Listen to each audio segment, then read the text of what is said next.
Hello everyone, Job Education Channel আপোনালোকক স্বাগতম জনাইছো। ইতিমধ্যে আপোনালোকে গম পাইছে আৰু এটা পুনৰ খবৰ আহি পৰিছে যেটো 40697টা পদ পুনৰ নতুনকৈ মুকলি হ'ব বুলি। কিন্তু এই পদখিনি খালি হৈ থকা আকৌ নতুন পদ নহয় 2026 বুলি ক'বলৈ গ'লে বা 2025 বুলি ক'বলৈ গ'লে।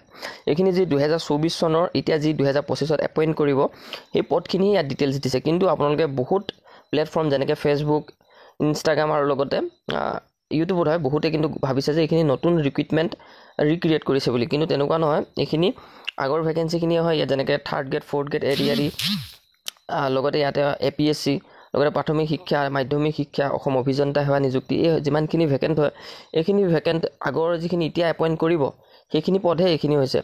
আৰু এতিয়া ইয়াতে হেলথ ডিপাৰ্টমেন্টৰ কথা উল্লেখ কৰিছে DME। এই DME খিনি আপোনালোকে এপইন্টমেন্ট লগতে পাব। সো গতিকে পৰীক্ষাটো আহি আছে 30 তাৰিখে। গতিকে আপোনালোকে সকলোৱে ভালকৈ দিব আৰু এই একেলগতে আপোনালোকে এপইন্টমেন্টটো পাব। সো ইমানে ইনফৰমেশন আছিলে। নতুন যেতিয়া ভ্যাকেন্সি কাৰণে ডিটেইল আপোনালোকক অফিচিয়েল ডিটেইলছ দিব তেতিয়াহে আপোনালোকক জনোৱা হ'ব। এই চেনেলটো সাবস্ক্ৰাইব কৰি ৰাখিব, বন্ধুসকললৈ শ্বেয়াৰ কৰি দিব।